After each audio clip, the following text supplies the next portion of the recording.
ஆர்வமாகன்றது மும்மத சிந்தனை நேரம். தமிழக்கா வணக்கம், வாங்குவோம். வணக்கம் வாணி. சமூக ஒருங்கி சேவை வலியுறுத்தும் ஆண்டு 2025 இணைந்திருக்கிறோம். மும்மத சிந்தனை நேரத்தில் டேவிட் ஆண்டனி அவர்கள் உங்கள் மாதம் சிந்தனையை மாதம் சொல்ல இல்லை நீங்க. இந்த மாதம் நண்பர்கள் மாதம். நண்பர்கள் மாண்பு போற்றும் மாதமான ஜூலை மாதத்தில் இணைந்திருக்கிறோம்.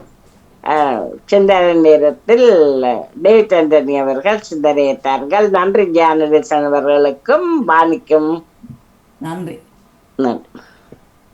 ஓ பரிசுத்தாவியே, என் ஆன்மாவின் ஆன்மாவே, உம்மை ஆராதனை செய்கின்றேன். இறைவா, ஆராதனை செய்கின்றேன். எம்மை ஒளிரச் செய்து வழி காட்டும் பொது வலுவூட்டி எம்மை தேற்றும் எம் கடமை என்னவென்று காட்டும் அதை கருத்தாய் புரிந்திட தூண்டும். என்ன நேர்ந்தாலும் நன்றி துதி கூறி பணிவேன் என் நிறைவா. உந்தன் திருவுளப்படி எம்மை நடத்தும். பிதாச்சுதன் தூயாவியின் பேராலே ஆமேன். இறை புகழ்ச்சி உமக்கே. என் நிறைவா நான் நம்பியிருக்கும் இறைவன் நீரே என்கின்றது திருப்பாடல் 91. காலை வணக்கம் சகோதரி திருமதி கலைவாணி மோகன் அவர்களே. இன்றைய நாளை நெறிப்படுத்தும் தங்கை திருமதி தவமலர் கல்விராஜன் அவர்களே, நலமாக உற்சாகமாக இருக்கின்றீர்களா? காலை வணக்கம் டேவிட் அவர்களே, நான் உற்சாகமாக இருக்கிறேன். நன்றி. நீங்கள்? நான் நலமாக இருக்கின்றேன், நன்றிகள். உங்கள் குடும்ப நல உற்சாகத்திற்காக இறைவனை பிரார்த்தித்து பாமுக உறவுகளுக்கு காலை வணக்கம் கூறி கிறிஸ்தவ நற்சிந்தனை வழங்குபவர் பிரான்சில் இருந்து டேவிட். கிறிஸ்தவ நற்சிந்தனை தொடரன் 1881 பொதுக்காலம் 14ஆம் வாரம் இன்று திங்கள் தினமுமாகும். இன்று திரு அவை அலெக்சாந்திரியா நகர் புனித பார்த்தேனுஸ் அவர்களை நினைவு கூறுகின்றது. அன்பான உறவுகளை எம்மை வல்லடத்தும் தேவனை நாம் புகழ்ந்து பாடுவோம். இடைவிட நன்றே உமக்குத்தானே, இணையில்லா தேவன் உமக்குத்தானே. இடைவிட நன்றே உமக்குத்தானே, இணையில்லா தேவன் உமக்குத்தானே. என்ன நடந்தாலும் நன்றி ஐயாம், யார் கைவிட்டாலும் நன்றி ஐயாம். நன்றி நன்றி இடைவிட நன்றே உமக்குத்தானே, இணையில்லா தேவன் உமக்குத்தானே. என்னை கண்டீரே நன்றி ஐயாம், கண்ணீர் துடைத்தீரே நன்றி ஐயாம். எம்மை கண்டீரே நன்றி ஐயாம், கண்ணீர் துடைத்தீரே நன்றி ஐயாம். நன்றி நன்றி இடைவிட நன்றி உமக்குத்தானே, இணையில்லா தேவன் உமக்குத்தானே. வாழ்த்தொலியாக அல்லேலூயா அல்லேலூயா. நல்ல நம் மீட்பராகிய கிறிஸ்து இயேசு சாவை அழித்து அழியா வாழ்வை நற்செய்தியின் வழியாக ஒளிரச் செய்தார். அல்லேலூயா. இன்றைய நற்செய்தியாக புனித மத்தேயு எழுதிய நற்செய்தியில் இருந்து வாசகம். அதிகாரம் 9, இறை வார்த்தைகள் 18 இருந்து 26 வரை.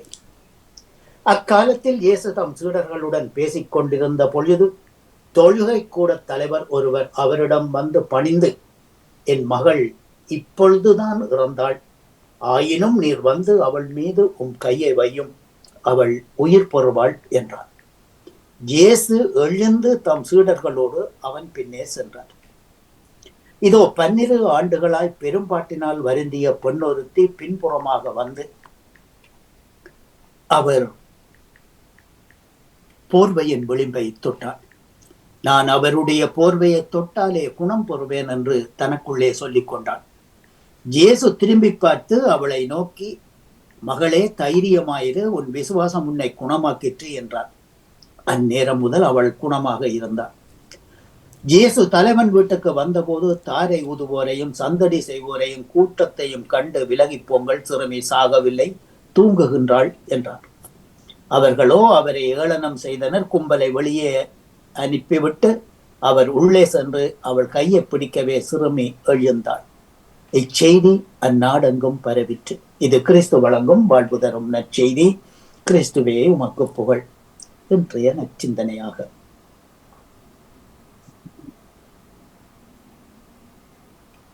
இன்றைய நற்செய்தியிலே இயேசு 2 பெரும் புதுமைகளை செய்து அந்த மக்களை வியப்படைய செய்கின்றார். ஒன்று, இறந்து போன ஒரு சிறுமியை உயிர் பெறச் செய்கின்றார். இரண்டாவது, பெரும்பாலுள்ள 12 வருடங்களாக நோயினாலே வருந்திய ஒருவர் குணமடைகின்றார். இன்றைய நற்செய்தியில் இயேசு 2 அரும் அடையாளங்கள் புரிவதை நாம் காண்கின்றோம். முதலாவது அருள் அடையாளத்தில் பெண்ணொருவர் 12 ஆண்டுகளுக்கு பிறகு ஆண்டவர் இயேசுவின் ஆடையை தொட்டால் குணமாகிறார். இரண்டாவது அருள் அடையாளம் தொழுகை கூட தலைவர் ஒருவர் வீட்டில் நடக்கிறது. 12 வயது சிறுமி ஒருத்தி இயேசுவால் உயிர்ப்பிக்கப்படுகிறார். 2 அடையாளங்களுக்கும் காரணமாயிருந்தது இறை நம்பிக்கை. இதோ இறை நம்பிக்கையின் 4 படிகள். ஒன்று, இயேசுவால் எல்லாம் முடியும் என்ற உண்மையை ஏற்றுக்கொள்ளுவது. இரண்டாவது, இயேசுவை தேடுவது.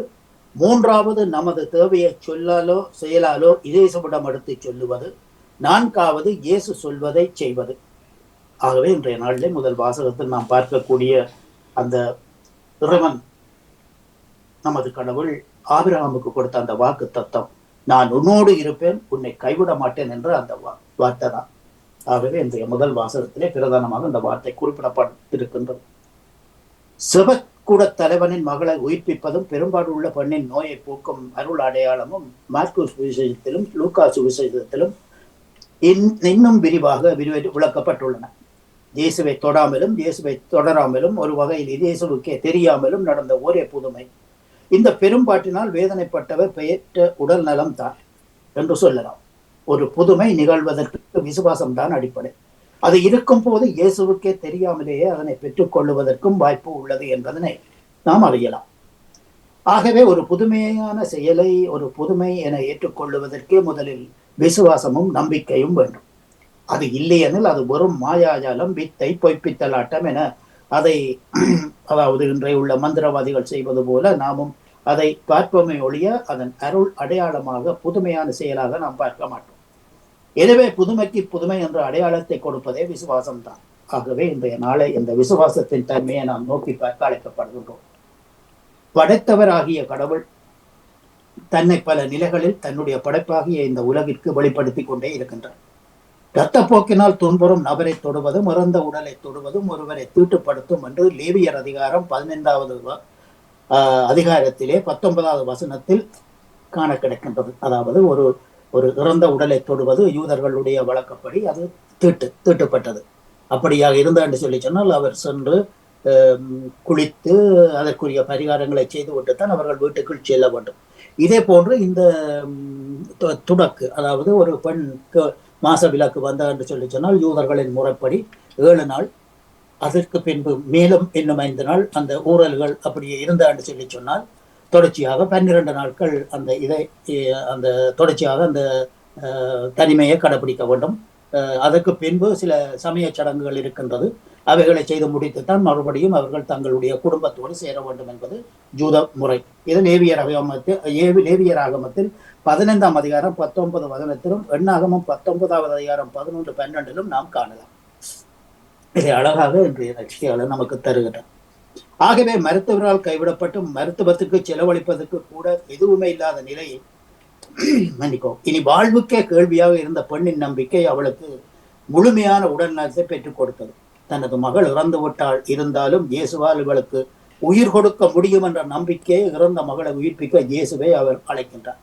இவ்வாறு இயேசு நலிந்த உள்ளத்தை உடலை தொட்டு குணப்படுத்தி புத்துயிரை தருவார் என்ற நம்பிக்கையும் இன்றைய பகுதியிலே இறந்த அந்த சிறுமியை உயிர்ப்பிக்க செய்த என்ற நம்பிக்கையும் நமக்கு வெளிப்படுத்தப்படுகின்றது. நாமும் இயேசுவை தொட்டு நம்பிக்கையை பலப்படுத்துவோம் என்ற வேண்டுதலோடு இன்றைய நாளிலே எமது மண்ணிலே நடந்து கொண்டிருக்கின்ற நிகழ்வுகள், அதாவது செம்மணியிலே நடந்து கொண்டிருக்கிற நிகழ்வுகள் எல்லாம் நம்முடைய மக்களுக்கும் அந்த அழுகுறலுக்கும் அந்த அவாவுக்கும் அவர்களுக்கு நீதி வழங்க வேண்டும் என்று நாம் உறவினை பிரார்த்தித்துக் கொண்டு அதாவது இதற்கு எதிராக பேசுகின்ற ஒவ்வொருவருடைய வாயும் கட்ட வேண்டும் என்று சொல்லி இறையாவியானவரிடம் வேண்டிக் கொண்டு இந்நச்சிந்தனையில் இணைந்திருந்த அனைத்து பாமுக உறவுகளுக்கும் இந்நாளிலே இறைவன் நிறையாசி வழங்க வேண்டி எல்லோருக்கும் பொதுவான இறைவனை பிரார்த்தித்து விடைபெறும் இன்றைய நாள் நிகழ்ச்சிகள் அனைத்தும் இனிதே நடைபெற வாழ்த்துக்கள் கூறி இன்றைய நாளிலே எமக்கு ஆன்மீக பாலம் தந்த திரு ராமநாதன் குருக்கள் ஐயாவுக்கும் இன்றைய நாளிலே பிரசன்னமாயிருந்த எமது அன்பு சகோதரர் சர்மா ஐயா அவர்களுக்கும்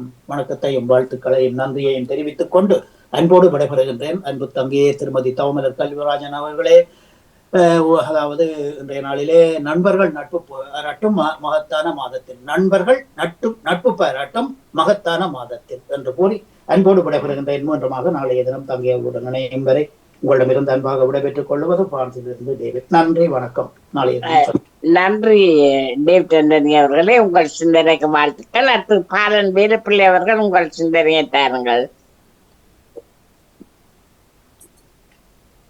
வணக்கம் பாலன். ஞானதேசன் உங்கள் சிந்தனையை தாருங்கள். இனிய காலை உற்சாக வணக்கம் தொகுப்பாளனி தவமலர் கல்விராஜன் அவர்களுக்கும் வணக்கம். நலமா இருக்கிறீர்கள் தானே? உற்சாகமா இருக்கிறேன் ஞானதேசன். நன்றி. நீங்கள்? நான் நலமா இருக்கிறேன். பாமுக தோப்பாளனி கலைவாணி மோகன் அவர்களுக்கும் அதிபர் அவர்களுக்கும் பார்த்தும் கேட்டும் கொண்டிருக்கும் அனைத்து பாமுகர்களுக்கும் எனது இதயங்கனிந்த காலை வணக்கத்தை கிறிஸ்தாசுடன் கூறிக்கொண்டு இன்றைய நாட்களிலே நாங்கள் எல்லோரும் இறைவனிடத்தில் மன்றாடுவோம். உலக மக்களுக்காகவும் எங்கள் குடும்பத்தில் ஒவ்வொரு அங்கத்தவர்களுக்காகவும் இறந்தூன மக்களுக்காகவும் சுயனமாயிருக்கிறவர்களுக்காகவும் வருங்கால சிறார்களுக்காகவும் அவருடைய நோய்கள் எல்லாம் தீர்ந்து அவர்கள் நல்ல பாதையில் வழிநடத்தவும் ஆண்டவர் அருளுவார் என்றும் தூயாவியார் அவர் மேல் இறங்கி அவர்களுக்கு ஆசீர் அளிப்பார் என்று நாங்கள் வேண்டுதல் செய்வோம். இன்று பொதுக்காலம் 16ஆம் வாரத்தின் முதல் நாள் திங்கட்கிழமை கிறிஸ்தவ நற்சிந்தனை. எனது ஆக்கம் 9047. கிறிஸ்தவ நற்சிந்தனை. இயேசுவின் நற்புத செயல்கள் யாவும் அவரது பதிவின் செயல்கள் என்று கூறலாம். நோயிற்றோரை தேடிச் சென்று குணமளிக்கின்றார். 12 வயது சிறுவனை குணமாக்கினார். 12 ஆண்டுகளாய் இரத்தப்போக்கினால் வருந்திய பெண் ஒருவர் அவரது ஆதை தொட்டாலே நலம் பெறுவேன் என்று தனக்குள்ளே சொல்லிக்கொண்டு இயேசுவின் மேலுடையின் ஆடையை தொட்டார். நலம் பெற்றார். நம்பிக்கை நலம் அளிக்கின்றது. நம் அனைவருக்கும் நல்ல குணம் தேவை. இயேசுவை அணுகி வரும்போது நமது அவலங்கள் நோய்கள் நீங்கி வருகின்றன. இறைவனை நம்புவோர் ஒருபோதும் கைவிடப்படுவதில்லை. எமது எல்லா சூழ்நிலையிலும் ஆண்டவர் மாத்திரமே எமது நம்பிக்கை. ஆண்டவர் மீது எமது நம்பிக்கை அற்று போகும்போது எமது வாழ்வில் விசுவாச தளர்ச்சி ஏற்பட வழி சமைக்கின்றோம். அவை எம்மை நிறைவேற்ற வாழ்வில் கிட்டு செல்கின்றது. ஆண்டவரில் உறுதியான நம்பிக்கை கொண்டோர் நம் தேவைகளில் ஆண்டவரது பெயரை தவிர வேறு எந்த பெயரையும் உச்சரிக்கவே முடியாது. ஆண்டவர் என்றும் மேல் கொண்ட அசையாத நம்பிக்கைக்கு ஆண்டவர் வர ஆசீர்வாதமாக இருக்கின்றார் என்ற சிந்தனையுடன் மலர்கின்றது. எனவே நாங்களும் எங்களது துன்பங்கள் துயரங்கள் கவலைகள் வருத்தங்கள் வரும்போது ஆண்டவரிலே நம்பிக்கை வைத்து விசுவாசத்தோடு நாங்கள் நம்பிக்கை வைத்து வருந்தால் அவர் எங்களுக்கு ஆறுதல் வந்து சுகமளிப்பார் என்பதை நாங்களும் வேண்டிக்கொண்டு சின்ன பாடல் ஒன்று பாருங்கள். என் உடலும் என் உள்ளமும் என்றும் என்றும் உமக்கே சொந்தம், தேவன் உமக்கே சொந்தம், எங்கள் ராஜனே உமக்கே சொந்தம். வியாதிகள் தொல்லைகள் தீர்ப்பவரே, வல்லமை எல்லாம் கொண்டவரே, இயேசு என்னை அணைப்பவரே, ஐயா என்றும் காப்பவரே. என் உடலும் என் உள்ளமும் என்றும் என்றும் உமக்கே சொந்தம். நன்றி, வணக்கம். தவமலர் கல்விராஜன் அவர்களே. நன்றி, வணக்கம் ஜெயந்தன் அவர்களே. உங்கள் சிந்தனைக்கு வாழ்த்துக்கள். அடுத்து பாலன் அவர்கள் உங்கள் சிந்தனையை தாருங்கள். இதற்கடுத்த நாளை காண தந்த என்றென்றும் உயிரோடு இருக்கின்ற இயேசுராஜனுக்கு இருதயத்தின் ஆழத்திலிருந்து கொடான கொடி நன்றிகளை சொல்லிக்கொண்டு அப்படியே நம்பிக்கை தொகுப்பாளனி திருமதி தவமலர் கல்வராஜனுக்கு இனிமையான காலை வணக்கம். இப்படி நலமாக உற்சாகமா இருக்கீங்களா? காலை வணக்கம் பாலன். நான் உற்சாகமாக இருக்கிறேன். நன்றி. நீங்கள்? நான் நிலத்தோடும் உற்சாகத்தோடும் நன்றி சகோதரி.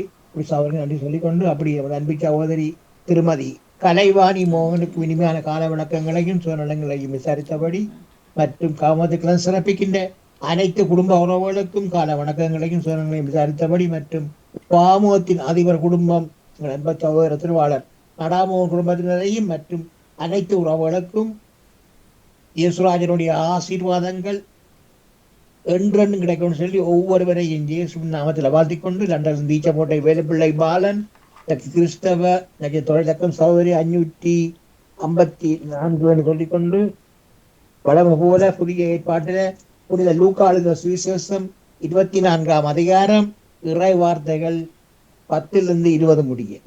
இயேசுவினுடைய பரிசுத்தம் உள்ள நாமத்துக்கு ஸ்தோத்திரம். இவைகளை அப்போஸ்தலருக்கு சொன்னவர்கள் மகதலேனா மரியாளும் யோவன்னாலும் யாக்கோபின் தாயாகிய மரியாளும் இவர்களுடைய கூட இருந்த மற்ற ஸ்திரீகளுமே. இவர்களுடைய வார்த்தைகள் அவர்களுக்கு வீண் பேச்சாக தோன்றியதினால் அவர்கள் இவர்களை நம்பவில்லை. பேதுருவோ எழுந்திருந்து கல்லறை இடத்துக்கு ஓடி அதற்குள்ளே குறிந்து பார்க்கையில் சீலைகளை தனிப்பட வைத்திருக்க கண்டு சம்பவித்தவதை குறித்து தங்களில் ஆச்சரியப்பட்டு போனான்.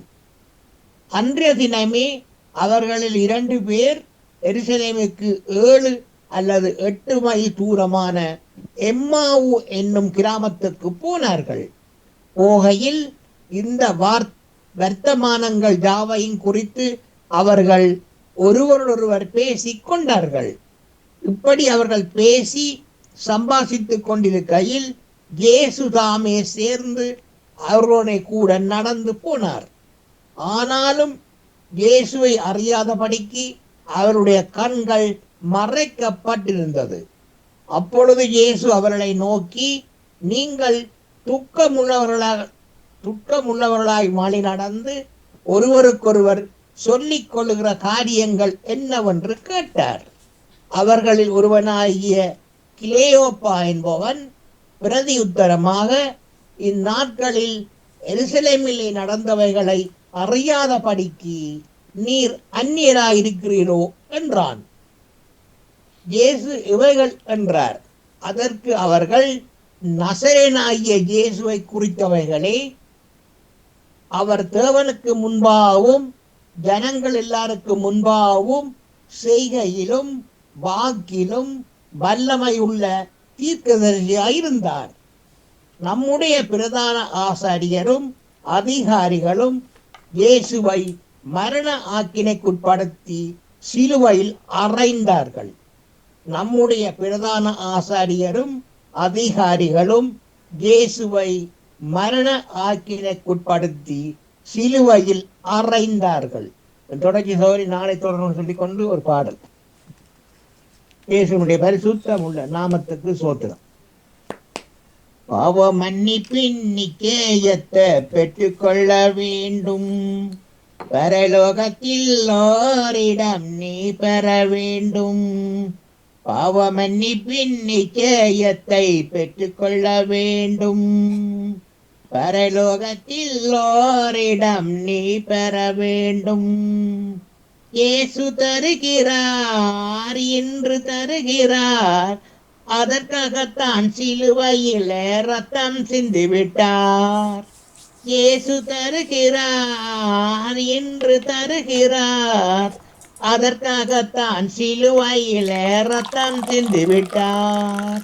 பாவ மன்னிப்பின் நிச்சயத்தை பெற்றுக்கொள்ள வேண்டும். பரலோகத்தில் ஓரிடம் நீ பெற வேண்டும். முதலாய் தேவனுக்கு உகந்ததை தேடு, பின்பு எல்லாமே உனக்கு சேர்த்து தந்திடுவார். ஆமென். முதலாய் தேவனுக்கு உகந்ததை தேடு, பின்பு எல்லாமே உனக்கு சேர்த்து தந்திடுவார். பின்பு எல்லாமே உனக்கு சேர்த்து தந்திடுவார். பாவ மன்னிப்பு நிச்சயத்தை பெற்றுக்கொள்ள வேண்டும். பரலோகத்தில் ஓரிடம் நீ பெற வேண்டும். நீ தேடும் நிம்மதி இயேசு தருகிறார். நீ நாடும் விடுதலை அவரிடம் உண்டு. நீ தேடும் நிம்மதி இயேசு தருகிறார். நீ நாடும் விடுதலை அவரிடம் உண்டு.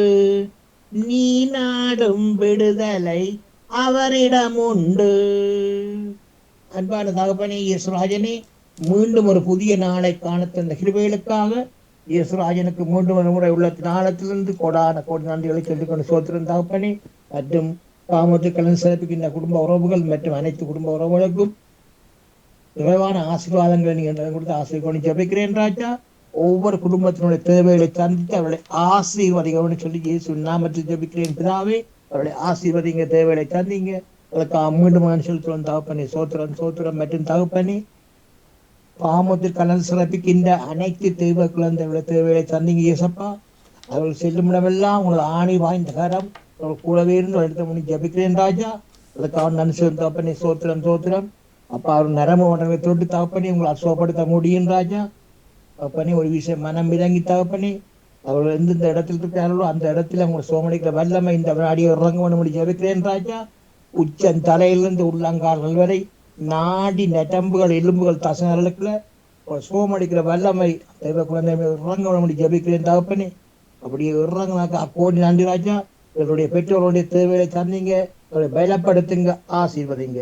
அதுக்காக நன்றி தகப்பனே. சோத்திரம் சோத்திரம் மற்றும் தகப்பனே, ஒரு பிள்ளைகள் பிரியான மார்க்கமாக எந்தெந்த வாகனங்களில் வழியில் சென்று கொண்டிருக்கிறார்களோ, செல்ல விடுக்கின்றார்களோ மற்றும் எந்தெந்த இடங்கள் இருக்கின்றார்களோ எல்லா இடங்களிலும் உங்களது பிரசன்னம், உங்களது பாதுகாப்பு உங்கள் தயவு கொண்டு ஜபிக்கிறேன் ராஜா.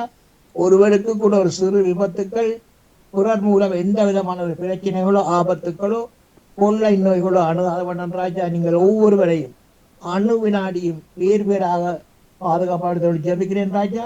அப்படி தினம் நீங்கள் பாதுகாப்பாகவும் இந்த நாளில் பாதுகாப்பாக வழிநடத்திக் கொண்டிருப்பதற்காகவும் இயேசப்பாவுக்கு மீண்டும் செலுத்தம் தகப்பனே. சோத்திரம் சோத்திரம் மற்றும் தகப்பனே, பாமோத்து கலந்து சிறப்பிக்கிற குலத்தேவையை சந்திச்சதற்காக நன்றி தகப்பனே. அப்பா தேவ குழந்தை தொழில் நீங்கள் சோப்படுத்தி விட்டதற்காக கோடி நன்றி ராஜா. தேவையை சந்திச்சதற்காக நன்றி தகப்பனே. சோத்திரம் சோத்திரம் மற்றும் பாமோத்தின் அதிபர் குடும்பம் கைட்டு செய்யும் சகலவற்றையும் நீங்கள் இரட்டத்தனியாக ஆசீர்வாதமாக தினமும் மாற்றி கொடுக்க ஜபிக்கிறேன் ராஜா. அதுக்காக நன்றி தகப்பனே. எல்லாவற்றையும் இயேசுவின் நாமத்தில் ஒப்புக்கொண்டு ஜபிக்கிறேன் நீங்கள் நல்ல பிதாவே. ஆமேன் ஆமேன். நன்றி, வணக்கம் சகோதரி. நன்றி வேலுப்பிள்ளை அவர்களே, உங்கள் சிந்தனைக்கு வாழ்த்துக்கள். அடுத்து நேமிச் பிலிப்ஸ் அவர்கள் உங்கள் சிந்தனையை தாருங்கள். இனிய காலை வணக்கம் திருமதி தவமுலர் கல்விராஜன். வணக்கம். பாமுக உறவுகளுக்கும் திருமதி மோகன்வாணி மோகன் அவர்களுக்கும் நச்சிந்தனை வழங்கியவர்களுக்கும் வர இருப்பவர்களுக்கும் அன்பான வாழ்த்துக்களை கூறிக்கொண்டு அமைதியான இந்த நாளை எங்களுக்கு தந்த இறைவனை வாழ்த்து போற்றி வணங்கிக் கொண்டு என்னுடைய நச்சிந்தனை தொடர்ந்து 1082 என்றும் கூறிக்கொண்டு இன்றைய இறை வார்த்தையின் சிந்தனையாக தொடுவோம், பரிமாறுவோம், வாழ்வோம். இறைவன் மீது நம்பிக்கை வைத்திருப்பவர்களுக்கு இறைவன் எப்படியெல்லாம் பாதுகாப்பாக இருக்கின்றார் என்பதை இன்றைய திருப்பாடல் 91 வாசிக்கின்றோம். தன்னை அன்பு செய்கின்றவர்களுக்கு தான் எப்போதும் உறுதுணையாக இருப்பதாக கூறுகின்றார் நமது இறைவன்.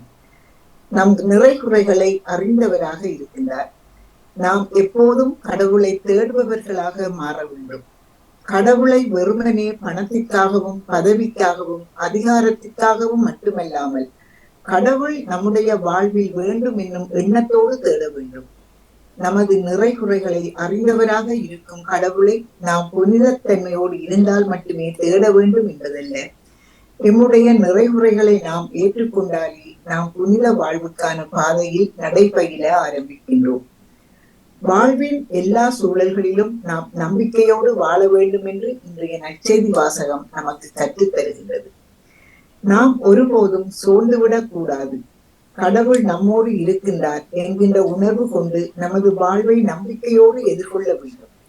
நாம் சில வேளைகளில் நம்பிக்கை குறைவினாலும் தயக்கத்தினாலும் பாவ உணர்வினாலும் இயேசுவின் முன் செல்ல தயங்குகின்றோம். நமக்கு இறையருள் கிடைக்குமா என்ற தயக்கம் தேவையில்லை. நமக்கு நம்பிக்கையோடு கடவுளை அணுகும் போது கடவுளின் அருளை நாம் பெற்றுக்கொள்ள முடியும். இயேசுவின் குணமாக்கும் தொடுதலை இன்றைய நற்செய்தி எடுத்து எம்புகின்றது. இயேசு தொடும் போதெல்லாம் மனிதன் உயிரோட்டம் பெற்று அங்கெல்லாம் புதியதொரு வாழ்வு உதயமாவதை காண்கின்றோம். இன்னும் கைகள் தொடுவதால் இயேசுவின் வல்லமை கைமாறுகின்றது. பெரும் நோய் கொண்டு வருந்திய பெண்ணொருத்தி இயேசுவின் ஆடையோரத்தை தொட்டதால் இயேசுவின் ஆற்றல் கைமாறியதால் குணமடைந்தாள். இயேசு குழந்தையை தொட்டார். இயேசுவின் ஆற்றல் கைமாறியதால் இறந்த குழந்தை மீண்டும் உயிர் பெற்றது. பிறரை தொடும் ஒவ்வொரு நிகழ்வும் ஒரு பரிமாற்றம். அன்பையும் ஆற்றலையும் வாழ்வையும் பகிர்ந்து கொள்ளும் இறை அனுபவம் அது. இத்தகைய புனித பரிமாற்றம் நாம் கடவுளை தொடும் போதும் கடவுள் நம்மை தொடும் போதும் நடைபெறுகின்றது. இந்த அரும்புரியின் வழியாக தொடுதலுக்கு எதிரான தடையை மட்டும் இயேசு உடைக்கவில்லை, பெண் சமத்துவத்துக்கு, பெண் மாண்புக்கு எதிரான தடைகளையும் தவிடு பொடியாக்குகின்றார். பெண்ணை நலமாக்கி மாண்புடன் வாழ உரிமை தருகின்றார். இந்த நலமாக்குதல் உடல் சமூக நலமாக்கும் ஒருங்கிணைவு. தொடுவது நலம் பெறும் அனுபவம் என்பதை குழந்தை பருவத்தில் இருந்தே நாம் உணர்ந்திருக்கின்றோம். நமது தொடுதல் பிறரை நலமடைய வைப்பதாக இருக்க வேண்டுமே தவிர பிறரை துன்புறுத்துவதற்காக, இழிவு செய்வதற்காக அமையக்கூடாது. தொடுதல் மனித உரிமை மீறல்களாக, மனித மாண்பை குறைப்பனவாக, ஆங்காங்கே பாலியல் வன்முறை தொடுதல், ஆசிரியர்கள் மாணவர்களை தொடுதல், அடித்தல், கணவன் மனைவியை வற்புறுத்தல், பாதுகாப்பாளர்களின் சட்டமீறி கொடூரம், இவைகளெல்லாம் சமுதாயத்தை சீரழிக்கும் தொடுதல்கள் என்று கூறலாம். ஒவ்வொரு முறையும் நாம் பிறரை தொடும்போது அது நலம் பெறும் அனுபவமாக அமைய வேண்டும். இறைவனையும் பிறரையும் நாம் தொடுவதன் சிறப்பை, மாண்பை, மகிமையை உணர்ந்து செயல்படுவோம். இறை வார்த்தையின் ஒளியில் புதுப்பிக்கப்பட்டு நாங்கள் புது வாழ்வு வாழ்வோம். அன்பு இயேசுவே, நீர் எங்களை தொட்டு வளரச் செய்வீர். அதற்காக உமக்கு நன்றி கூறுகின்றோம். எங்கள் பெற்றோர், உடன் பிறப்புகள், உறவினர்கள் எங்களை தொட்டு அணைத்து ஆசீர்வதித்து எங்களை உருவாக்கியதற்காக நன்றி கூறுகின்றோம். பிறரால் தொடப்பட்டு நலம் பெற்ற நாங்கள் பிறரை தொடுவது நலம் தருவதாக அமைய எங்களுக்கு வேண்டிய வரமரும் என்று வேண்டிக் கொள்ளும் வேளையிலே நாங்கள் எங்கள் உள்ளத்தால் மனதால் பிறரை தொடுவோம். அன்பில்லாத இடங்களில் அன்பால் தொடுவோம். பரிவில்லாத இடங்களில் எங்கள் பரிவை காட்டுவதன் மூலமாக அவர்களை நாங்கள் அரவணைப்போம். வருந்துவோருக்காக, ஆறுதலண்டி தவிப்போருக்காக எங்களுடைய உள்ள தொடுதல் அவர்களுக்கு அமையட்டும். அவர்கள் அதனால் நலம் பெறுவார்களாக. குறிப்பாக எங்களுடைய பாமுகத்தில் வருகின்ற எங்களுடைய சிறப்பு குழந்தைகளையும் நாங்கள் இந்த நேரத்தில் நிறைவாக அவர்களுக்காகவும் செவிப்போம். அவர்களுக்கு இறைவன் நல்ல ஒரு பரிமாற்றம், ஒரு உடல் ஒரு தொடுகையை கொடுத்து அவர்களுடைய உடல் அனைத்தையும் தொட்டு அவர்களை குணமாக்க வேண்டும் என்று வேண்டிக் கொண்டு, அவர்களுடைய பெற்றோருக்கும் இறைவன் நிறைவான ஆசிரியை கொடுக்க வேண்டும் என்று வேண்டிக் கொண்டு, அனைவருக்குமாக இறைவன் எல்லோரையும் பராமரித்து பாதுகாக்க வேண்டும் என்று எல்லோருமும் விடைபெறுகிறேன். நன்றி, வணக்கம். நன்றி, வணக்கம். நன்றி தேவிஸ் அவர்களே, உங்கள் சிந்தனைக்கு வாழ்த்துக்கள். அண்ணா பாலமுரளி அவர்கள் உங்கள் சிந்தனையை தாருங்கள். மீண்டும் ஒரு புதிய வாரத்தில் எங்களை இணையச் செய்த இறைவனுக்கு நன்றியை கூறிக்கொண்டு, பாமுகம் தொலைக்காட்சியில் இருக்கும் அனைத்து உறவுகளுக்கும் என்னுடைய காலை வணக்கத்தையும் வாழ்த்துக்களையும் கூறிக்கொண்டு, மன்னியுங்கள் மன்னிக்கப்படுவீர்கள், கேளுங்கள் உங்களுக்கு கொடுக்கப்படும், தேடுங்கள் நீங்கள் கண்டடைவீர்கள், தீர்ப்பிடாதீர்கள் தீர்ப்புக்குள்ளாவீர்கள். தந்தை, மகன், தூயாவியின் பெயராலே ஆமென். அழகான ஒரு வசனங்கள். மன்னியுங்கள் மன்னிக்கப்படுவீர்கள் என்று. நாம் இன்று நம்முடைய வாழ்க்கையில் மன்னிப்பு கேட்பது சரியான குறைவு, விரும்புவதும் இல்லை. ஆனால் இறைவன் எத்தனையோ பேரை மன்னித்திருக்கின்றார். கடைசி நேரத்தில் கூட இறைவன் உயிர் விடுகிற நேரத்தில் கூடி இவர்கள் அறியாமல் செய்கிறார்கள், இவர்களை மன்னியும் என்றுதான் இயேசு கூறியிருக்கின்றார். ஆனால் நாங்கள் இன்று மன்னிப்பதற்கு தயாராக இல்லை. எங்களுக்குள் இருக்கும் கோபங்கள், எங்களுக்குள் இருக்கும் வெறுப்புகள் எங்களுடன் தொடர்ந்து பயணித்து கொண்டிருக்கின்றது. யாராவது ஒருவர் எங்களுக்கு தப்பு செய்து விட்டால் அந்த தப்பு மன்னிப்பதற்கு நாங்கள் தயாராக இல்லை. ஒரு முறை இயேசுநாதர் ஒரு இடத்தில் உட்கார்ந்திருக்கும் பொழுது விபச்சார பெண்ணை எல்லாரும் பிடித்து கொண்டு வரார்கள். இவர்கள் விபச்சாரம் செய்பவர் என்று எல்லாருக்கும் தெரியும் அந்த உவமை. நான் புதிதாக சொல்ல வேண்டியதில்லை. அந்த நேரத்தில் இயேசு அவர்கள் கூடுகின்றார்கள், இவளை விபச்சாரம் செய்பவர், இவளை கல்லால் எறிந்து கொலை செய்ய வேண்டும். ஆனால் இயேசு சொல்லுகின்றார், உங்களில் யார் பாவம் செய்யாதவர்களோ அவர்கள் முதல் கல்லை எறியட்டும் என்று. அந்த பெண் நிற்கின்றால், இயேசு குனியில் தரையில் எழுதி கொண்டிருக்கின்றார். நிமிந்து பார்க்கும் பொழுது அங்கு யாரும் இல்லை, ஒருவர் கூடி அதில் இல்லை. அந்த விபச்சார பெண் மட்டும்தான் அதுல நிற்கிறார். இயேசு சொல்லுகின்றார், நீயும் உன்னையும் நான் மன்னித்து விட்டேன், நீ சென்று வாண்டு.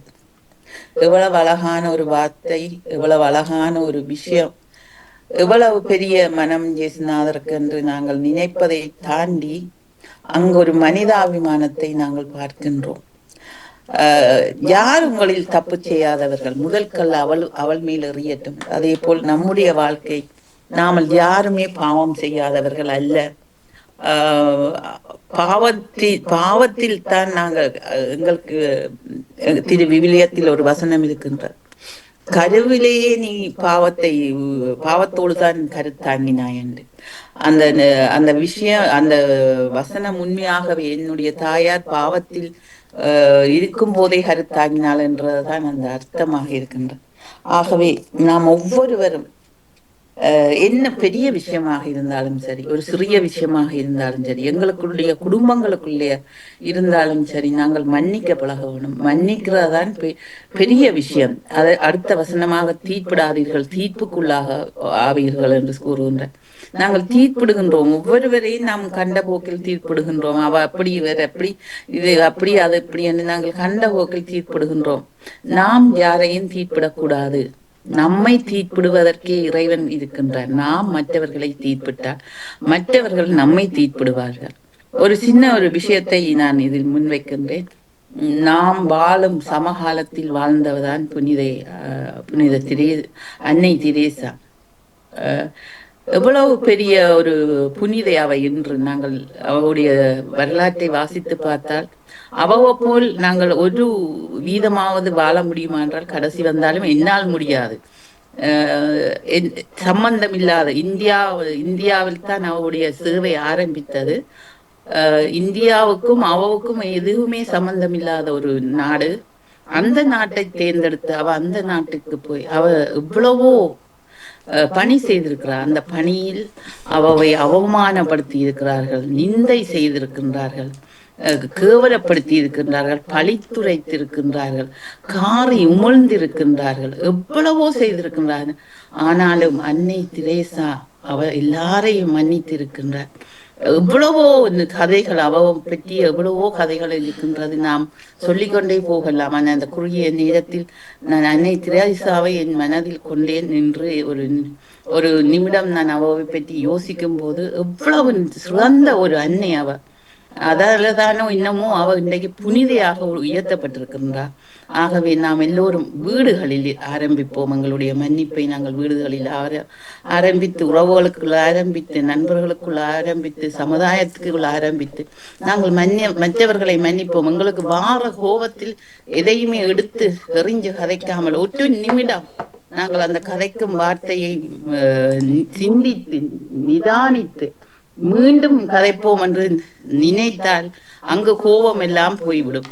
கோபம் எல்லாம் போய் அந்த வார இதெல்லாம் அடங்கி நாங்கள் நோமல் நிலைக்கு வந்து விட்டோம் என்றால் கதைக்கு வந்ததையும் நாங்கள் கேட்க மாட்டோம். ஆகவே இந்த நாளை எனக்கு தந்த இறைவனுக்கு நன்றியை கூறிக்கொண்டு, இயேசுவுக்கே புகழ், இயேசுவுக்கே நன்றி, மரியே வாழ்க. நன்றி, வணக்கம். நன்றி அண்ணா அவர்களே, உங்கள் சிந்தனைக்கு வாழ்த்துக்கள். இன்று கிறிஸ்தவ சிந்தனை தந்த டேவிட் ஆண்டனி அவர்கள், பாலன் வேலுப்பிள்ளை அவர்கள், ஜான் தேசன் அவர்கள், மேவிஸ் பிலிப்ஸ் அவர்கள், அண்ணா பாலமுரளி அவர்கள் அனைவருக்கும் வாழ்த்து கூறி வாணி தொடருங்கள். நன்றி, வணக்கம். பொது சிந்தனை தருகின்ற தவமலரக்கா, வணக்கம். நான் பொது சிந்தனை என்னென்னா, இப்போது இவர்களுடைய சிந்தனையில் இருந்துதான் எனது சிந்தனை வந்தது என்னென்னா, மன்னிக்க வேண்டும் என்று எல்லோரையும் நாங்கள் கோபம் இருந்தால் மன்னிக்க வேண்டும். உண்மையாக எல்லா மதத்திலேயும் எல்லா புத்தகங்களையும் எழுதியிருக்கின்றன. இப்ப என்னுடைய தனிப்பட்ட கருத்து, மன்னிக்கிறோம் இல்லையென்றில்லை, சரி அவர்கள் ஆனால் அதை மறந்து அவர்களுடன் திருப்பி போய் கதைப்பதற்கு மனம் வருவதில்லை. இது என்னுடைய தனிப்பட்ட கருத்தை தான் சொல்லுகிறேன். ஏன்னா அவ்வளவு தூரம் வேதனைப்படுத்தியவர்களிடம் திரும்பி எந்த முகத்தோடு அது போன உடனேயே கோபம் தானே கூட வருகிறது. அது நான் மனிதராக பிறந்தபடியால் அப்படியோ என்னவோ தெரியவில்லை.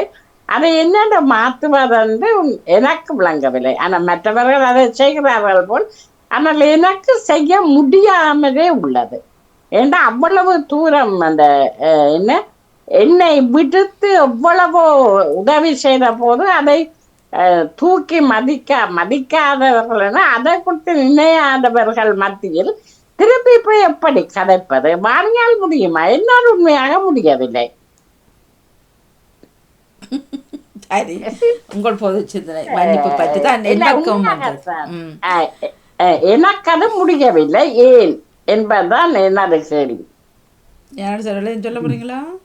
மனம்தான், மனதால மன்னிக்கலாம் தான். ஆனால் இப்போ நீண்ட காலமாக நாங்கள் ஒருவரோட கோபித்து கொண்டிருக்கிறது கூடாதுன்னு, ஒரு சகோதரங்களோ அல்லது ஒரு சிநேகிதிகளோ அவிகளோட எங்களோட பிள்ளையாக இருந்தாலும் கூட நாங்களும் மன்னிக்கலாம் தான். நாங்கள் மன்னிச்சு அவர்களோட உறவாடி இல்லை, அது கௌரவ பிரச்சனை யாரும் சொல்லலை. இப்போ சிலர் இருக்கிறார்கள் காரணம் இல்லாம கோவித்து மன்னிப்பும் கேட்க மாட்டார்கள், நன்றியும் சொல்லாத சில ஜென்மங்கள் இருக்கு. சரியா?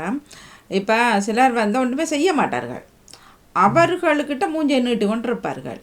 காரி உமிழ்ந்து துப்பி மிதிச்சவன்கிட்ட போய் நின்று இதுவரை நாக்க தொங்க போட்டுக்கொண்டு நிற்பார்கள். கேட்டால் சொல்வார்கள் அவர் எங்கிட்ட மன்னிப்பு கேட்டால். அங்கே கேட்குற ஜென்மமே அது இல்லைன்னு எங்களுக்கு தெரியும். சரியா? கேட்க மாட்டார்கள்னு தெரியும். இவர்கள் அவர்கிட்ட போகிறதுக்காகவே அங்கே போகிறது. ஆனால் ஒன்றும் செய்யாதவர்கிட்ட தாங்க செய்திருப்பார்கள். சரியா? ஆனால் நாங்கள் கேட்க மாட்டோம். நாங்கள் சொன்ன வார்த்தை எங்களுக்கு பிழையாப்படாது, செய்த செயல்களும் பிழையாப்படாது. உங்கள்கிட்ட நீங்கள் மன்னிப்பு கேட்கணும், உங்களோட இருக்கணும். இது சரி வராது. அப்படி இருக்கிறவளோட இருக்கிறத நீங்கள் சொன்ன மாதிரி இருக்கிறத விட தாமரக்கா சொல்கிற மாதிரி வளவளத்த நட்பு என்ன சொல்லுவீங்க தானே,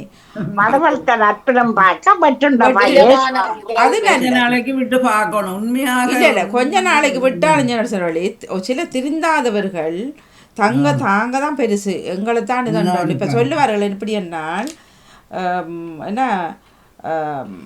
திருமண வீட்டில் தங்களையே முதன்மைப்படுத்துறதும், அதாவது மணமகன் மணமகளாகவும் அதே நேரம் மற்றதில் தங்களையே முதன்மைப்படுத்துகிற மாதிரி தான் சிலர் நினைச்சு கொண்டு அந்த இடத்துல நிற்கிறது. ஒன்றும் செய்ய மாட்டார்கள், எங்கேயோ நிற்பார்கள் முன்னுக்கு நின்று பேர் எடுக்கிறதுக்கு. சரியா? அப்போ அவர்களை நாங்கள் தூக்கி பிடிக்கணுமா? எல்லாம் செய்து போட்டு ஒருத்தர் மூலைக்குள்ளே இருப்பான், அவனை பற்றி கண்டுகொள்ள மாட்டேனோம். மற்றது நாங்கள் உங்களோட இதை விட்டு நாங்கள் தன்மானத்தை விட்டு என்னன்ட்டு நான் சொல்கிறது என்ன, ஆற தெரியாத ஆக்களுக்கிட்ட கட்டி பிடிஞ்சு உருண்டு உங்களுக்கு இன்னும் உசிர் இவர் தான்ன்ற மாதிரி இருப்பார்கள். சரியா? ஆனால் சொந்தக்கார பிள்ளைகள் பக்கத்தில் நிற்கும், சொந்தக்கார உறவுகள் பக்கத்தில் நிற்கும். எங்களுக்கு இவங்களை தெரியாதன்ற போல பலர் இருக்கிறார்கள். இவர்களோட நீங்கள் சொல்கிறது சரி வருமோ? காரணங்கள் இல்லாமல் சில பேர் உண்மையாக நடந்தாலும் கூட காரணங்கள் இல்லாமல் சில பேர் கோவித்து கொண்டு கண்டிருப்பி நம்ம எதிர்பார்த்து கொண்டு இல்லை. காரணம் என்பதை விட இப்போ அந்த இதற்கு தானே துட்டை வச்சு தான் இப்போ நட்பு பாராட்டப்படுகிறது. சரியா? இவங்களை துட்டுன்றது எவ்வளோ காலத்துக்கு இருக்குமென்ட்டு பலர் மனதை உடைச்சு கொண்டிருக்கிறார்கள். இங்கே சொந்தங்களை கூட ஒதுக்கி வைக்கிற தன்மை இந்த துட்டு அவருக்கு துட்டு இருக்குது, ஆனால் ஆளையால் மதிக்கவே மாட்டார்கள். நல்லா இருக்கும்போது வசதியாக இருக்கும்போது விழுந்து அப்படி எழுவார்கள் வாணி. நான் சில நேரத்தில் சில விஷயங்கள்ல இதோட படையாரன்னு காரணம் இல்லாமல் விலகி போவார்கள். அவர்களோட அப்படி விட்டு வேண்டியதுதான். நாங்களும் என்ன அப்படி மன்னிப்பு இருக்கிற காரணம் இல்லை, நாங்கள் என்ன பிள்ளை செய்ததை நாங்கள் போய் மன்னிப்பு கேட்கலாம், நாங்கள் உண்மையாக நடக்கிறோம்னு வச்சுக்கொள்ளுங்கோ. ஏன் அவர்கள் அதை உணர்ந்து யாரில் பிள்ளை என்னென்று இருக்கா காய்ச்சி பார்ப்போம்னு பார்க்கலாம் தானே வாணி. சில மனதை சுக்கு நூறா உடைக்கிறவர்கள் இங்க இருக்கிறார்கள். தெரியுமா? சுக்கு நூறா உடைக்கிறவர்கள், சுக்கு நூறா உடைச்சிட்டு கண்டு சிரிக்க கூடிய எங்களால சிரிக்க முடியாம போய் அவர்களை பார்க்காம இருக்கிறது பெட்டர். நாங்க காணவும் தேவையில்ல, கதைக்கவும் தேவையில்லை. சரியான உண்மைவாணி, அதுதான் பெட்டர். அப்படியே அந்த அதைத்தான் மன்னிப்போட வாணி நான் கதைப்பதற்கு அதற்காகத்தான் வாணி சமயங்கள் எல்லாம் சொல்லுறது உண்மை, அதை ஏற்றுக்கொள்றேன். ஆனால் இப்ப என்னால் அதை மன்னிக்கிறேன், அது சரி தான் செய். ஆனால் திரும்பி அவர்களுடைய முகத்திலோட என்னென்ன கதை அதை எனக்கு முடியவில்லை உண்மையாக. ம் ம் அதைத்தான் நான் சொல்றேன், மன்னிப்போம், அது ஓகே, என்னென்றாத செய்துட்டு போகட்டும் என்று. ஆனால் திருப்பி அவர்களோடு உறவு வைப்பதில் இது இல்லை எனக்கு நீங்கள் சொல்கிறீங்க தானே. இப்போ உங்களை மாதிரி என்ன மாதிரி ஆக்கள் தான் அது கஷ்டம். சிலருக்கு அது பழக்கப்பட்டதாகவே போகும். எந்த காது படவே ஒருத்தர் பற்றி கதைக்கிறார்கள் 3 பெண்கள் சரியா, பிளஸ் டீச்சர்ன்னு சொல்லப்படுற ஒரு பவம் சரியோ. அப்போ அவகிட்ட போய் இவங்க சொல்லணும், டீச்சர் மன்னிச்சு கொள்ளுங்க, அவர் ஏறிட்டார், அவர் தெரியும் தானே, பாட தெரியாது, அப்படி இப்படின்னு டீச்சரும் சிரிக்கிறா. ஓகே, அப்போ நான் பக்கத்தில் இருக்கிறேங்க, அது பட நடக்குது. அப்புறம் அந்த இடத்துல நாங்களும் வேறு விளாண்டுக்கு போனால் கேட்கல. அப்போ பிறகு நான் இன்னொருத்தர்கிட்ட சொன்னேன், இவங்க சொன்னது பிள்ளை, நான் ஃபோன் பண்ணி கேட்கப்பறேன். அதுவும் ஒரு சொந்தக்காரர்னு வைங்களேன், இன்னொரு என் சொந்தக்காரன்னு வை. அப்போ நான் என்னகிட்ட அடுத்த சொன்னேன், நீங்கள் இப்போதைக்கு போகாதீங்கோ, நீங்கள் பாருங்கோ, அடுத்த கிழமை எல்லோரும் ஃபேஸ்புக்கில் கண்டுபிடிச்சி நிப்பினுமாண்டு. அதே நடந்தது. இவரை பற்றி கார துப்புன 4 பேரும் அந்த துப்பு வாங்கினாரே அவர் நிற்கணும் ஆளையாக கட்டுப்பிடிச்சி கொண்டு ஃபேஸ்புக்கில். அப்போ நான் சொன்னேன், உங்களுக்கும் நன்றி, நீங்கள் எனக்கு கோவம் வந்த அந்த நேரம் அதை அடைக்கிட்டு ஃபோன் பண்ணியாச்சு மங்கிட்ட கவர்மெண்ட் பார்த்தேன், நீ தடுத்தது எனக்கு நல்லா போச்சு. இல்லாட்டி நான் தான் மூக்குன்னு கூட வாங்கியிருக்கணும். அந்த வாங்கி கட்டின பொம்பளையை சொல்லுவார், நீங்கள் எங்களோட இதை பிரித்து வைக்கிறது சொல்லியிருப்பீங்கண்டு ஃப்ரெண்ட்ஷிப்பை. நல்லதா போச்சு. நான் அவருக்கு கும்பிட்டு போட்டு சொன்னேன், கும்பிட்ட தாய் நல்லதா போச்சு தாய் நீ சொன்னது. இவருக்காக நான் பாட போயிருந்தால் பிறகு இன்றைக்கு அவர்கள் கும்மி அடிக்கிறார்கள். அவரே சொல்லுவார், இந்த நாங்கள் பாருங்க இவ்வளவு அன்பாக இருக்கிற உறவா. இதான் உலகம். அதை விட உலகத்துல நாங்கள் எதையும் சொல்லலாம், நிஜ வாழ்க்கையில கடைபிடிக்கிறது நிறைந்த கஷ்டம். சில பேருக்கு விதிவிலக்காக இருக்கலாம். ஒண்ணு செய்யலாம் என்னண்டா, நாங்கள் அந்த கோபத்தில கதைக்க போற வழிக்கு அந்த நேரத்தை ஒரு செகண்ட் பிந்தி கதைப்போம் நினைச்சு விட்டோம்னா சில வழியில அது கடந்து போகலாம். இல்லை, கடந்து போகலாம்ன்றதை விட இப்போ எங்களில் பிழை இல்லைன்னு சொன்னால் நாங்கள் அந்த இடத்துல உறுதிப்படுத்துறது நல்லது தானே அக்கா. இப்போ சிலர் நீங்கள் 10 வருஷம் தாண்டி சொன்னாலும் ஏற்றுக்கொள்ளாத ஜென்மங்கள் இருக்குது. இல்லை, ஏனண்டா தண்ணியில் பிழை கண்டுபிடிக்கக்கூடாது. நான் பிழை செய்திருப்பேன், நான் ஒத்துக்கொள்ள மாட்டேன். அப்படியாப்பட்ட நிறைய சனம் இருக்குது. மற்றது 2வது என்னன்னு கேட்டா, முன்னுக்கு விட்டு புறம் சொல்லும் சனமும் நிறைய இருக்குது. அது 99% தானே. 99 நிறைய 99% அதான் நடக்குது. முன்னுக்கு இவ்வளவு பாதிக்கப்படுறோம்ன்றத ஒரு பேரும் அதை இனம் இல்லை. அதுதான் நாங்கள் இப்படி எங்களை பின்னுக்கு முன்னுக்கு விட்டு போட்டு புறம் எங்களை பற்றி சொல்றோம். நாங்கள் எதாவது எவ்வளவு பாதிக்கப்படுறோம்னு நினைக்கிறீங்க இல்ல, அதுதான் ஆகவே வருப்பேன். அது ஒரே ரெட்டு சொல்லிட்டா பிரச்சனை முடிஞ்சு. சன்னிராஜன் டீச்சர் சொன்னது உண்மைதான். என்னண்டா என்னென்னு மன்னிக்கிறோம், என்னென்னு போய் அவங்களோட முகத்தை கொடுத்து கதைக்க முடியும்? இப்போ இதே நீங்கள் அடிக்கடி சொல்லுவீங்க ஆரம்ப காலங்களில். நீங்கள் இல்லை இந்த சிந்தனை நேரத்தில் ஒரு கன்னத்தில் அடைஞ்சா மறு கன்னத்தை கூடான்ட்டு ஏன் கொடுக்கணும்? நானதான் திருப்பி ஏன் கொடுக்கணுமென்னு கேட்குறேன். ஆரம்பத்தை இப்போ நேற்றும் ஏதோ ஒரு நிகழ்ச்சியில் இப்போ அண்மையில் அந்த பிள்ளை இறந்தது உண்மையில் சரியான ஒரு மன பாதிப்பு. அப்போ நான் சொன்னேன், இந்த பிள்ளை வாழ்ந்து காட்டிருக்க வேணும், அவனுக்கு முன்னுக்கு கல்யாணத்தை கட்டி அந்த பிள்ளை வாழ்ந்து இது இப்போ வருகிறது செய்திகள் இந்தியாவில் நடந்த விஷயம். அப்போ வேண்டுட்டு நான் சொன்னேன், இல்லை பிள்ளைகளுக்கு நீங்கள் கற்றுக் கொடுங்கோ, நீ வாழ்ந்து பாரு, இல்லையாண்டா வழியில் ஏன்னு சொன்னால் ஆரம்பத்த பிள்ளைக்கு இவர் கையோங்க யாரு? மற்றது நீ சொத்து பார்த்துக்கு தங்கட்டி அங்கட்ட போன்னு சொன்னால் நீ வேறு யாரையும் கட்டி கொண்டு வாழு, வாழ்ந்து காட்ட வேணும். இப்படியான ஜென்மங்களுக்கு முன்னுக்கும் மிருகங்களுக்கு முன்னுக்கும் வாழ்ந்து காட்ட வேணுமன்றதை உண்மையிலேயே கற்றுக்கொள்ளணும். நான் இந்த விஷயத்தில் இருந்து அறிஞ்சு கொண்டேன்னா உண்மையில் எவ்வளவு துடி துடிக்குமா அந்த பெற்றோர்களோட நிலைமை.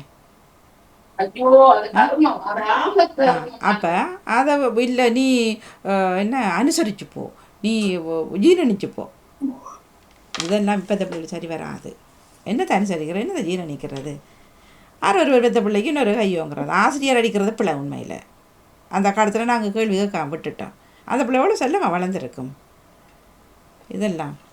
அப்போ அப்படி அன்னைக்கெல்லாம் நீங்கள் வந்த அந்த அந்த என்ன எழுத்துல வந்தது மன்னிப்பு மன்னிப்பு எல்லா நேரம் சொல்ல மாட்டார்கள் இல்ல மன்னிப்பு அதான் மன்னிப்பு சொல்ல மாட்டார்கள். ஆனா நாங்கள் அப்படி வந்து சொன்னாலும் அதை ஏற்றுக்கொண்டு அதை கடந்துதான் போக முடியுமே தவிர திருப்பி அவைகளோட பழகுறது மிகவும் கஷ்டமான ஒரு விஷயம்.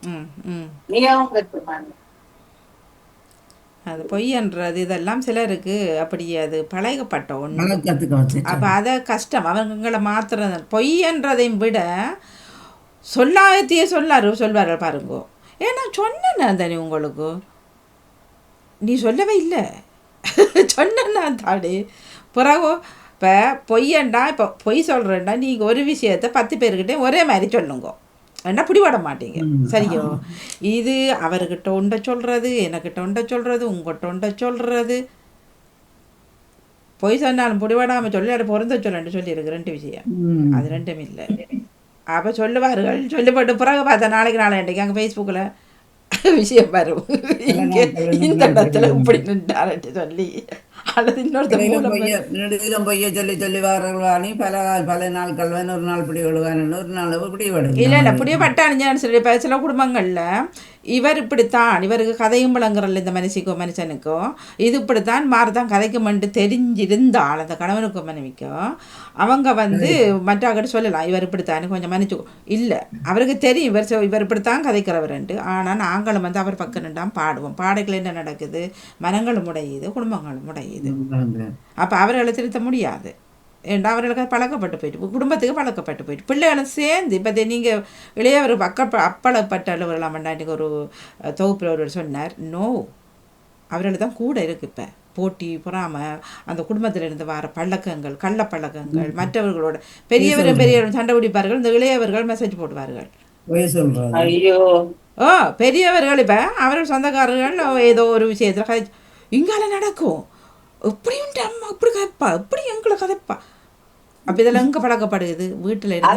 அதை விட வாணி இப்ப இந்த ஸ்டாட்டஸ் வழிய ஏதாவது ஒன்று நடந்துட்டா குத்துற மாதிரி ஒரு பதிவுகள் போடுதுகள், அது போடுவினம். அடுத்த நாள் விடிய பார்த்தா என்ன பார்த்தானே ஏன் இதை போட்டுக்குவீங்க, இவளுக்கு யாருடைய மேலும் பிரச்சனையாண்டா அது உண்மையா அப்படியேதான் இருக்கும். என்னதான் ஆற சொல்கிறது. சிலருக்கு அது முடியாத ஒரு விஷயத்தை நீங்கள் சொல்கிறீங்க மன்னிப்பு கேளுங்கன்ட்டு அது நடக்காது. சிலவருக்கு நடக்காது. கௌரவம் உள்ளவர்களுக்கு மான பிரச்சனை, கௌரிமா பரம்பரை உள்ளவர்களுக்கு அது வராது. சரி ஈஸ்வரன் நான் வந்தீங்க வாங்க வந்துட்டு நாங்கள் 2 நாளுக்கான பொருட்சொல் என்னது? இலை இலை இலை இலை. எந்த இலை? மாவுளை. இலை இலை இலை இலை இலை. சரி 2 இலை வந்து. நன்றி வணக்கம் பாணி. 2 இலையில் உச்சரிப்பும் மாறி வரும், பொருளும் மாறி வரும். நன்றி தான். எங்கே நிற்கிறீங்க? ஓட வேண்டாம், இல்லைங்க. நன்றி வணக்கம். நிறைவுக்கு வருகின்றது பொது சிந்தனை. ஈஸ்வரன் நான் வந்தீங்க வந்துட்டு சொல்லுங்க. இது எதுவும் பிரச்சனை தெரியல சார், பிரச்சனை